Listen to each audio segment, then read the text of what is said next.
Hello students, I Riddhi Utwani, your geography teacher. So today we are going to learn a new topic from your geography class 11th book. The topic name is geomorphic process. First, अपन इस term को समझते हैं what it means. Geomorphic, geo means earth and morphic means its forms or shape. इसके अर्थ form में जो changes आते हैं उस प्रोसेस को अपन बोलेंगे geomorphic process. That is so easy. Jio means earth, morphic means forms या shape. The endogenic and the exogenic forces causing physical stress and chemical action on the earth material bringing about change on the surface of the earth, that is known as geomorphic process. जो भी endogenic and exogenic force लगती है, endogenic और exogenic force मतलब कुछ भी internal और external जो भी फोर्सेस लग रही है उससे अर्थ सरफेस पे कुछ चेंजेस देखने को मिलते हैं. जैसे जो अपनी अर्थ है ये सब जगह से इक्वल नहीं है, अनइवन डिस्ट्रीब्यूशन है. कहीं आपको माउंटेन्स मिलेंगे, कहीं प्लेट्यू मिलेंगे, कहीं प्लेन सर्विस मिलेगा.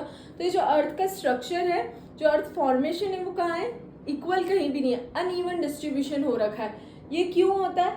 इसका रोल प्ले करती है दो major forces, endogenic, exogenic. Endo means internal जो भी चेंजेस लाएगी.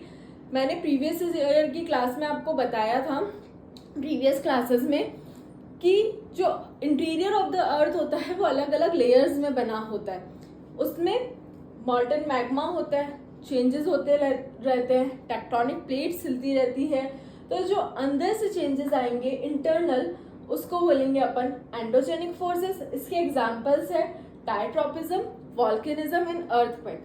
The second one is exogenic force, जो बाहर से चेंजेस अपने को देखने को मिलेंगे, फिजिकल चेंजेस जो एक्सटर्नली फोर्स लगेंगे. उसके एग्जाम्पल अपन देखेंगे weathering, mass movement and erosion and deposition. One is geomorphic agent. अब ये जियोमॉर्फिक एजेंट क्या होते हैं इनको समझते हैं अपन. Any exogenic elements of nature like water, wind, ice etcetera capable of acquiring and transporting earth material can be called as geomorphic agent. देखो यहाँ एक मैं एग्जांपल दूंगी डिफ्रेंशिएट करने के लिए geomorphic agent and geomorphic process के बीच में. ये एग्जांपल गर्ल्स अच्छे से रिलेट कर पाएगी. जैसे अपन वैक्सिंग कराते हैं तो waxing is the process and the material is used, that is wax. तो वैक्स हो गया आपके लिए agent and the process is waxing. वैसे ही जो यहाँ एजेंट है वो आपके लिए आ जाएंगे वाटर, विंड, आइस, जो ट्रांसपोर्टिंग करने का काम करेंगे, एक जगह से दूसरी जगह एनर्जी को ले जाने का काम करेंगे, अर्थ मटेरियल को ये फॉर्म्स में चेंजेस करेंगे, वो आ जाएंगे वाटर, विंड, आइस. और जो वो प्रोसेस फॉलो होगा उसको बोलेंगे geomorphic process.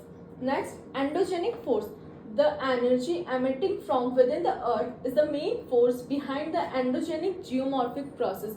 Within the earth surface internal process जो भी होता है, internal forces जो भी लगते हैं उनको बोलेंगे एंडोजेनिक. इससे क्या क्या चेंजेस हो रहे हैं?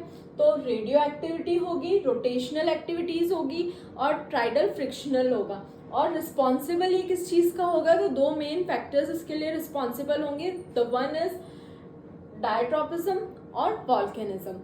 क्या क्या हो सकता है? रेडियो एक्टिविटी, रोटेशनल और ट्राइडल फ्रिक्शन. यस स्टूडेंट्स, डायट्रोफिज्म इसमें अपन देखेंगे जैसे माउंटेन्स का बनना, प्लेट्यूज का बनना, रिफ्ट वैली का बनना.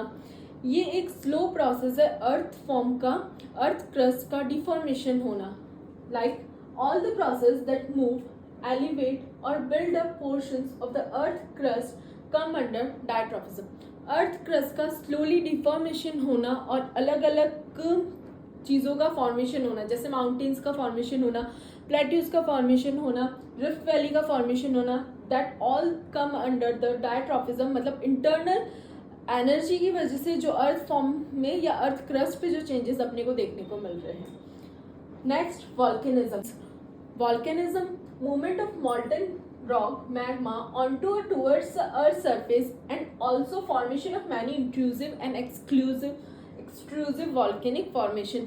जब लास्ट क्लासेस का मैंने आपको एक टॉपिक पढ़ाया था इंटीरियर ऑफ द अर्थ, उसमें मैंने 3 फॉर्मेशन आपको बताए थे कि अर्थ के इंटीरियर में होता है क्रस्ट, मेंटल एंड कोर. तो जो मेंटल होता है वो मॉल्टन मैग्मा होता है, उसके मूवमेंट होते रहते हैं, प्लेट टेक्टोनिक का आपस में टकराना, मूवमेंट्स होना, और ये फॉर्मेशन देता है माउंटेन्स को, प्लेट्यूज को.